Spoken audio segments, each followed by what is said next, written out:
Bonjour. Aujourd'hui, dans le cadre du cours d'économie générale, et notamment de la pensée économique, nous allons voir François Quesnay. En effet, François Quesnay, né le 4 juin 1694 à Méret, est mort le 16 décembre 1774 à Versailles, est un médecin et économiste français, et l'un des fondateurs de la première école en économie, l'école des physiocrates. Il est l'auteur du tableau économique 1758, qui est la première présentation schématique de l'économie. Maintenant, nous allons voir la biographie. Issu d'une famille modeste, son père est un petit propriétaire terrien et non un avocat comme l'a prétendu une légende tenace. Il a 11 frères et sœurs. À l'âge de 11 ans, il ne sait toujours pas lire. Il va alors apprendre avec son jardinier, ce qui va développer chez lui un goût pour la médecine et l'administration rurale. Dès 1711, il apprend le latin et le grec avec le curé de son village. À l'âge de 13 ans, il se trouve orphelin de père et décide de se consacrer à la chirurgie. Il étudie la médecine.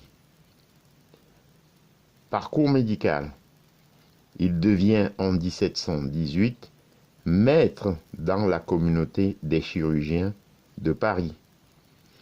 Il commence sa carrière à Mantes et devient chirurgien royal en 1723. En 1744, il obtient le titre de docteur en médecine et devient médecin de Madame de Pompadour en 1749. Il rentre à l'Académie des sciences en 1751 et devient membre de la Royal Society en 1752. Louis XV l'anoblit la même année à la suite de la guérison du dauphin de la petite vérole. À la suite de cette guérison, il reçoit des mains du souverain qui l'appelait son penseur des armoiries parlantes. 3 fleurs de pensée. Ses premiers livres portent essentiellement sur la médecine. Observations sur les effets de la saignée, 1730. Essais physiques sur l'économie animale, 1736. L'art de guérir par la saignée, 1736. Traité de suppuration, 1749. Traité de la gangrène, 1749. Traité des fièvres continues, 1753. Il achète en 1755 un domaine foncier dans le Nivernais.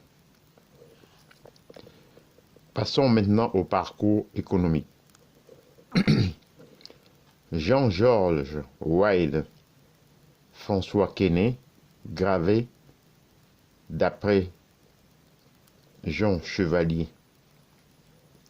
Ces relations parmi lesquelles les académiciens d'Alembert et Buffon, le philosophe Diderot, les habitués de son entresol, Helvétius et Condorcet, lui font découvrir de nouveaux centres d'intérêt après cette brillante carrière de médecine, chirurgien qui l'a conduit jusqu'au chevet du roi. François Quesnay se tourne dans les années 1750 vers l'économie. Il forme l'école des physiocrates, surnommée secte des économistes, par ses détracteurs ou le rejoignent progressivement. Victor Riquetti de Mirabeau,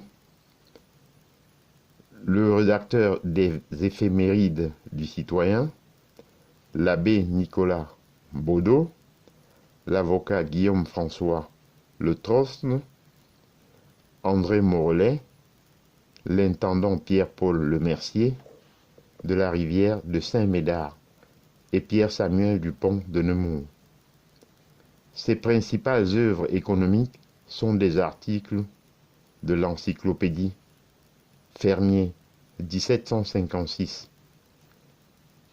Grain 1757, Homme 1757, les livres, le tableau économique 1758. Maxime générale du gouverneur économique d'un royaume agricole 1758. Le chapitre 7 de la philosophie rurale de Mirabeau et des articles parus dans le journal de l'agriculture, du commerce et de la finance. Le droit naturel 1765. Dialogue sur le commerce 1765 et dialogue sur les travaux des artisans 1767. Défenseur du modèle que représente pour lui le despotisme chinois. Il est vénéré par ses disciples physiocrates comme le Confucius de l'Europe. Les dernières années, buste de François Quesnay à Méry. Les dernières années de sa vie, François Quesnay se met à étudier les mathématiques. Son ami d'Alembert parle en ces termes de cette expérience malheureuse. Il eut le malheur de trouver à la fois la trisection de l'angle et le quadratuple du cercle, et de démontrer par raisonnement métaphysique qui lui paroisse soit hors de doute que la diagonale du carré et son côté ne sont pas incommensurables. Cet échec tardif ne remet cependant pas en cause la réputation qu'il a acquise plus jeune en chirurgie et en économie. À la mort de Louis XV en 1774, François Quesnay doit quitter le château de Versailles pour s'installer au Grand Commun. Il meurt le 16 décembre. Maintenant, on doit voir l'œuvre. François Quesnay fait paraître ses premiers écrits économiques 1756-1757 dans l'encyclopédie de Diderot et d'Alembert. Les articles Fermier et Grain. L'année suivante paraît la première version de son célèbre tableau économique, où il présente l'ordre naturel de l'économie. Le rôle des économistes est de révéler les lois de la nature. Les lois économiques fonctionnent de la même façon que les lois de la physique. Ce texte représente les idées des physiocrates. Le tableau semble inspiré de la circulation du son chez l'homme, sur un modèle de flux, de contre-flux et d'échange. Mais François Quesnay se positionne dans une conception organique de la société héritée de Hobbes. La représentation mécanique de l'économie est donc dans la droite ligne des représentations de la société du XVIIe siècle. Il est le premier à imaginer l'économie à un niveau macroéconomique. Les agents économiques ne sont pas considérés comme une somme d'argent individuelle, comme dans la théorie classique. Adam Smith, David Ricardo, John Stuart Mill, mais représentent des classes sociales. À ce titre, c'est-à-dire en considérant l'économie dans sa globalité, et à l'encontre du postulat classique d'individualisme méthodologique. Il est précurseur de la pensée de Karl Marx et de Keynes, qui reprendront tous deux le modèle du tableau en représentant l'économie sous forme d'un circuit. Il faut savoir que, pour Keynes et différemment des pensées économiques de l'époque, la valeur ne peut être créée que par la terre. Il ne faut donc pas écraser l'agriculture par l'impôt. Il est obsédé par le bon prix du grain et se lamente de la baisse des prix.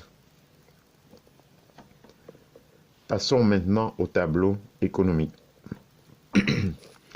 François Quesnay fait publier le tableau économique par l'imprimerie, nouvellement installée au château de Versailles. Au total, François Quesnay en rédigera 3 versions. La première édition date de novembre ou décembre 1758. Cette première version du zigzag est fondée sur un revenu de 400 livres et comportait 22 remarques. La deuxième édition, qui date du printemps 1759, part d'un revenu de 600 livres et contient 23 remarques. La troisième édition, en 1759, est également fondée sur un revenu de 600 livres et est suivie d'une explication de 12 pages et d'un extrait comportant 24 maximes. François Quesnay y représente l'économie comme un domaine cohérent de nature systémique en s'inspirant de la découverte réalisée un siècle et demi plus tôt par William Harvey du mécanisme de la petite et de la grande circulation sanguine. Il divise la société en 2 secteurs, l'agriculture et le reste, et 3 classes sur la base de leur rapport au produit net. La classe productive, composée essentiellement de fermiers, qui a le seul pouvoir, qui est la seule à pouvoir fournir un produit net, c'est-à-dire capable de multiplier les produits. La classe stérile, qui est composée de tous les citoyens occupés à d'autres travaux que ceux de l'agriculture, capable uniquement de transformer les biens sans les multiplier, et la classe propriétaire terrien, dont la seule fonction est de dépenser la part du revenu qui leur est dû sans produire aucun bien. Le tableau qu'il élabore ainsi peut être représenté de façon plus moderne, sous la forme d'un circuit ou encore d'un tableau entrée-sortie de Leontief, utilisé en analyse entrée-sortie. De plus, le tableau de François Quesnay, qui relie les classes sociales par les flux de matière et de monnaie, peut être considéré comme l'ancêtre des matrices de comptabilité sociale. Ces schémas conçoivent la nation comme un ensemble réduit à 3 grandes classes, définies selon leurs fonctions économiques. La classe productive, c'est la classe des fermiers, qui est le groupe social à l'origine de la production annuelle globale, puisque l'agriculture est la source unique de la richesse. La deuxième classe, la classe des propriétaires, est le groupe formé par l'aristocratie, le souverain et le clergé qui, sans cultiver la terre, s'approprient annuellement le produit net, en forme de rente payée par la classe productive. La troisième classe, la classe stérile, est représentée par les autres groupes occupés à d'autres activités que celle de l'agriculture.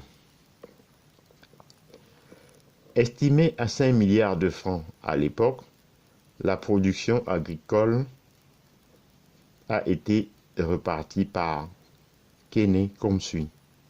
2 milliards sont retenus pour la classe productive dans le secteur sous forme de biens alimentaires nécessaires à la vie de ceux qui travaillent la terre. 1 milliard et de la semence 1 milliard. La classe des propriétaires reçoit 2 milliards en monnaie en paiement d'une rente par la classe productive dont elle utilise la moitié pour acheter des marchandises agricoles et le reste pour acquérir des biens de consommation artisanaux et divers auprès de la classe stérile.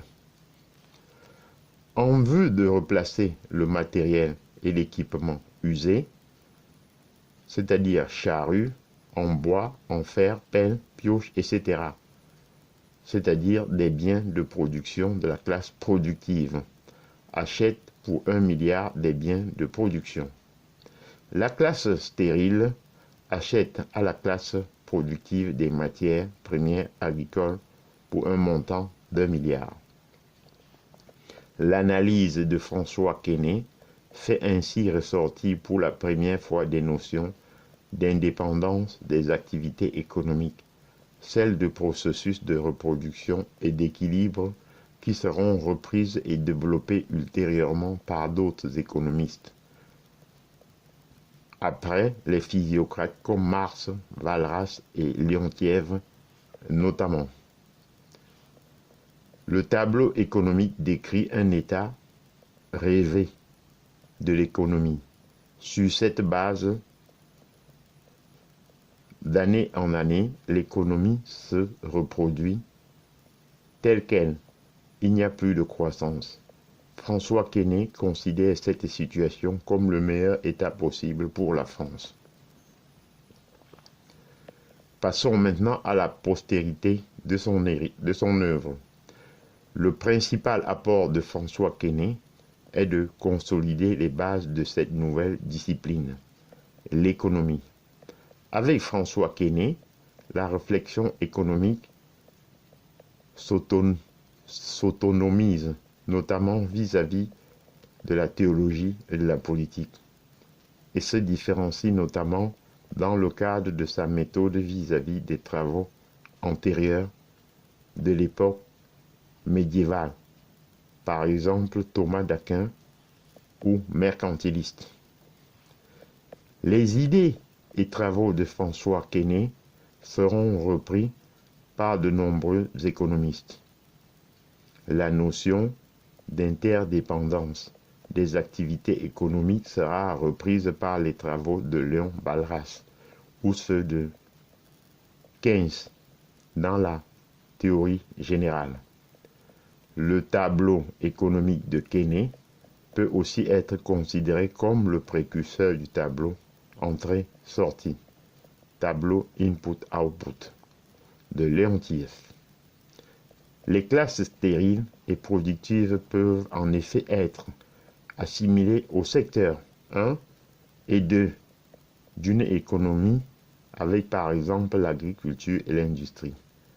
Les avances annuelles de la classe productive peuvent être assimilées à des consommations intermédiaires nécessaires à la production agricole.